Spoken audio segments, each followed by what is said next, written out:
Terima kasih, Anda masih menyaksikan debat final Pilkada DKI Jakarta 2017.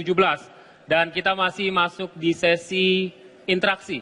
Saya berikan kesempatan sekarang untuk bertanya kepada pasangan nomor urut 1. Pasangan nomor urut 2 boleh bertanya kepada pasangan nomor urut 1. Waktu Anda 1 menit dimulai dari Anda menyampaikan pertanyaan.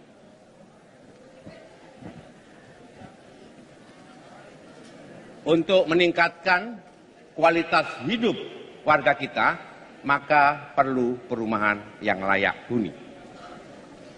Kami mendengar bahwa ada konsep baru ketika mau menormalisasi sungai dengan cara membuat rumah apung dan menggeser rumah itu. Ini yang pertama, bagaimana caranya? Yang kedua, membuka lapangan kerja dengan memberikan kredit dana bergulir 1 miliar yang rawan untuk dikorupsi. Sekarang untuk Bu Silvi, sebagai kaum perempuan yang berada di depan untuk melawan korupsi, apa langkah-langkah yang Ibu terapkan supaya tidak terjadi korupsi di dalam penyalahgunaan uang dana 1 miliar yang dikelola oleh RW itu? Terima kasih. Baik. Waktunya masih ada, tapi sudah diakhiri. Silakan Ibu untuk menjawab atau Bapak untuk menjawab. Waktu Anda 2 menit. Ini gagal fokus nih. Pertanyaannya ditanya-tanya lagi. Menanyakan sesuatu berdasarkan hoax. Tapi saya jelaskan. Saya sangat senang menjelaskan ini. Bahwa konsep rumah apung itu sudah dikenal di mana-mana di dunia. Terjadi, dilakukan. Dan saya memberikan contoh ketika itu di suatu media ketika interview sebagai sebuah ilustrasi bahwa membangun tanpa menggusur itu memungkinkan dan bisa dilakukan. Tetapi tidak pernah dalam satu program kami berdua yang menempatkan rumah apung sebagai program unggulan Agus Silvi. Tidak pernah. Silakan dicek, silakan dibuka dokumennya, tidak pernah sama sekali. Yang kami angkat adalah bagaimana menyiapkan lahan hunian yang layak untuk penduduk Jakarta, terutama mereka yang hidupnya saat ini sangat padat dan kumuh. Kami ingin mengkonversi horizontal housing, rumah yang horizontal menjadi rumah yang vertikal. Artinya, secara bertahap, tempat-tempat kumuh dan padat tersebut bisa di-upgrade, bisa diremajakan, tanpa harus menggusur mereka jauh-jauh secara paksa tanpa kompensasi. Mereka akan tetap punya lahan hunian tersebut, memiliki bukan menyewa. Kemudian juga disiapkan tempat usaha yang baik, sehingga mereka tetap memiliki mata pencaharian dan dapat melakukan interaksi dengan keluarganya. Disitulah kita ingin bangun taman bermain, taman interaksi yang sehat, sehingga kaum perempuan, lansia, anak-anak juga bisa hidup dengan sejahtera, jauh dari narkoba maupun kriminalitas yang lainnya. Kemudian terkait dengan bagaimana kami meyakinkan tidak terjadi korupsi, tentu kami akan tegas meyakinkan tidak ada korupsi melalui mekanisme yang akuntabel, melalui sistem. Dan sekali lagi, jangan selalu curiga dengan rakyatnya sendiri. Terima kasih, waktunya sudah habis. Saya berikan kembali kesempatan kepada Paslon 2 untuk menanggapi jawaban dari Paslon 1. Waktunya 1,5 menit, Pak, dimulai dari Anda menyampaikan jawaban. Terima kasih. Tadi salah di dalam menjawab. Yang kami tanyakan adalah perumahan yang layak huni yang berada di pinggir-pinggir sungai. Karena digeser tidak bisa. Kita ingin sungai-sungai kita seperti ini. Ini adalah fakta bagaimana caranya mereka yang tinggal di bantaran sungai ini kemudian kita sediakan rumah susun supaya mereka bisa meningkatkan kualitas hidupnya. Termasuk juga tadi bagaimana caranya, sistemnya, teknisnya untuk jangan sampai dana yang diterima oleh RT RW itu nanti dikorupsi. Karena ketika kami turun ke bawah, mereka bertanya kepada saya, Pak, saya takut untuk mengelola dana 1 miliar ini. Ketakutan pertama adalah kalau tidak bisa mempertanggungjawabkan uang negara itu. Yang kedua, mereka takut terjadinya konflik horizontal antara warga di RW tersebut. Sekarang bagaimana belum dijelaskan mekanismenya sehingga mereka betul-betul mampu mempertanggungjawabkan dana itu. Kemudian, bukan dalam arti kami curiga kepada warga, tidak. Kami percaya betul, tapi jangan jebak dia untuk melakukan tindak pidana korupsi. Terima kasih. Baik. Kembali ditanggapi oleh paslon 1, waktu Anda 1,5 menit, dimulai dari Anda menyampaikan jawaban. Orang bijak mengatakan, memang kalau sudah karakter susah untuk dirubah.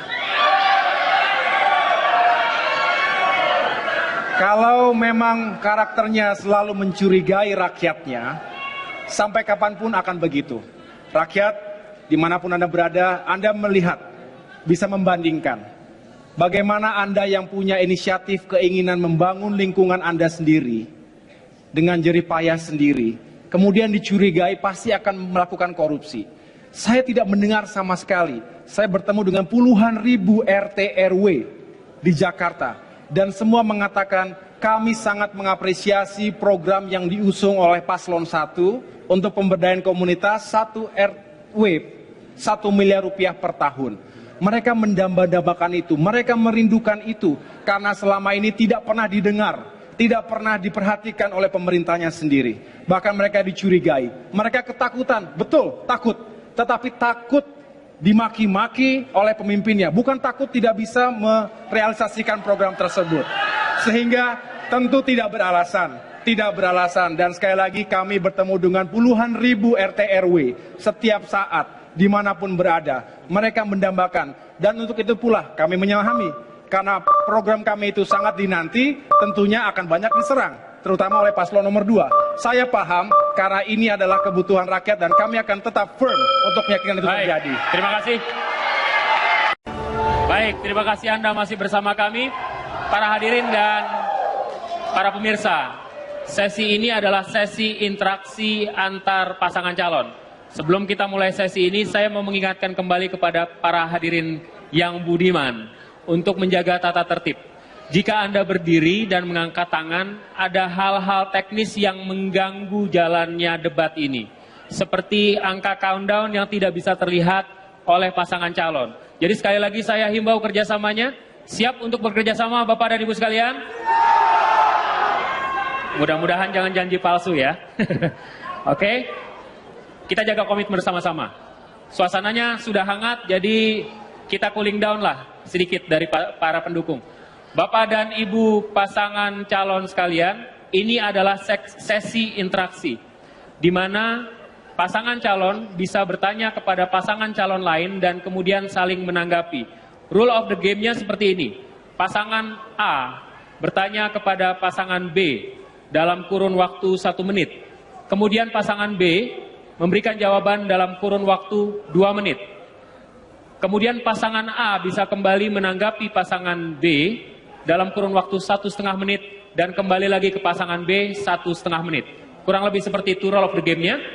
Kita mulai dari paslon nomor 1 untuk bertanya ke pasangan nomor 2. Waktu Anda, Bapak atau Ibu, 1 menit dimulai dari Anda menyampaikan pertanyaan. Pak Basuki, Komnas Perempuan menyatakan dari tahun 2015 ke 2016 terjadi peningkatan kekerasan pada perempuan di Jakarta. Di sisi lain, sangat disayangkan sebagai gubernur, Bapak justru melakukan kekerasan verbal atau lisan terhadap perempuan, termasuk memaki, membentak-bentak.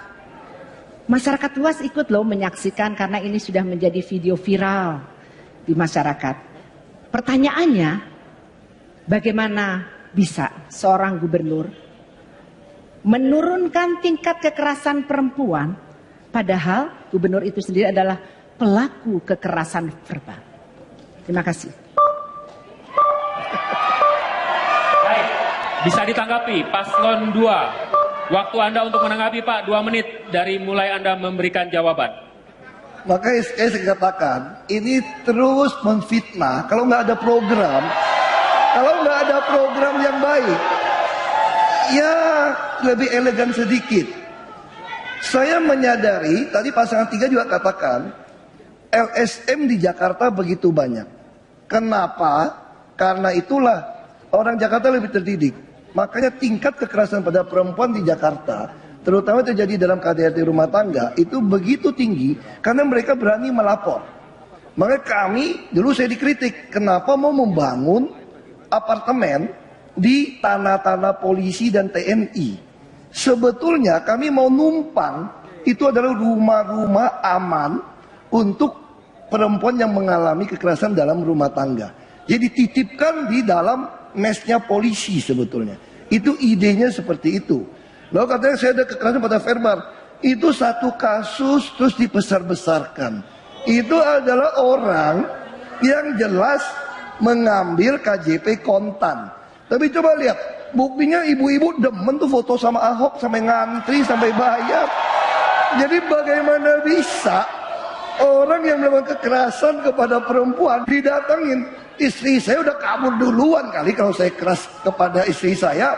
Nah ini tentu saya ingin sekali ya di dalam pilkada ini janganlah gunakan fitnah-fitnah, contoh-contoh yang membangun opini yang jelek. Mari kita berlomba program demi program. Sangat disayangkan pasangan calon satu ini programnya ngambang kayak CCTV. CCTV kita sudah punya banyak. Bahkan Ibu Sirvi, mohon maaf nih, ini contoh pejabat yang tidak mau kenal PNS yang golongannya rendah. Makanya kagak kenal ya, ada yang disabilitas. Terima kasih. Baik, baik. Kembali ke pasangan, mohon tenang. Mohon tenang. Bapak dan Ibu sekalian, kita sudah sepakat tidak ada yel-yel dalam debat ini. Tidak ada yel-yel. Jadi saya mohon dengan sangat, jangan ada yel-yel, ya, supaya kondisinya kondusif. Waktu Anda, Pak, untuk menanggapi 1,5 menit, dimulai dari jawaban Anda. Pak Basuki berbicara kita fitnah. Yang jelas itu semua sudah diketahui publik. Viral di mana-mana. Dan itu bukan hoaks. Ada di mana-mana Bapak mempertontonkan kekerasan verbal, lisan terhadap kaum perempuan yang harusnya dihormati. Judgment di depan publik. Bapak tidak ingat bahwa kekerasan verbal seringkali lebih menyakitkan dibandingkan kekerasan fisik. Apalagi ketika dipamerkan ke depan publik, terekam selama-lamanya. Bayangkan kalau itu terjadi kepada keluarga Bapak. Bayangkan kepada keluarga dekat kita. Bagaimana kemudian memiliki integritas untuk mengatakan kita akan melindungi wanita, perempuan, anak-anak. Sulit untuk mempercayai ketika itu yang dipertontonkan kepada publik. Itulah sebetulnya Bapak mengatakan ada banyak program bagus-bagus. Sebetulnya dari program Bapak pun tidak ada yang baru. Saya mengatakan juga CCTV adalah tambahan-tambahan yang baru yang belum semuanya terpasang. Kita tahu tidak ada program satupun yang baru sama sekali. Tetapi kita bertanya di mana goodwill, komitmen, mengatakan ingin meninggikan perempuan ketika Bapak sendiri memaki-maki wanita di depan publik. Baik. Silakan kembali. Saya berikan kesempatan kembali untuk menanggapi pasangan nomor urut 2. Mohon tenang dengan segala hormat. Saya minta untuk tenang. Debat boleh panas, kepala dan hati dingin-dingin saja, oke? Silakan Pak, waktu Anda 1,5 menit dimulai dari Anda menyampaikan jawaban. Begini ya, tadi disampaikan dengan sangat kacau antara satu perempuan, dua perempuan dengan kaum perempuan berbeda. Ketika ada ketidakjujuran untuk mendidik, perlu sekali waktu kata-kata yang tegas dan jelas. Sehingga benar-benar kita akan dididik mempunyai moral yang jujur, moral yang bertanggung jawab. Tetapi yang perlu saya sampaikan di sini adalah, bukankah sekarang Pak Ahok sudah menjadi Basuki? Sehingga proses belajar ini menjadi bagian terpenting bagi kita ya untuk benar-benar melakukan tindakan korektif. Kami betul-betul sangat anti kepada korupsi. Kami sangat anti terhadap penyelewengan. Oleh sebab itu, untuk memberikan pendidikan perlu di Jakarta ada shock terapi supaya masyarakat betul-betul mampu bertanggung jawab. Sekarang data menunjukkan sudah hampir tidak ada lagi penyalahgunaan untuk menggunakan KJP. Tidak ada yang kontan lagi. Artinya apa? KJP betul-betul ditujukan untuk kepentingan anaknya, bukan kepentingan ibunya. Terima kasih. Baik. Kita berikan aplaus kepada pasangan nomor urut 1 dan pasangan nomor urut 2 yang sudah berinteraksi.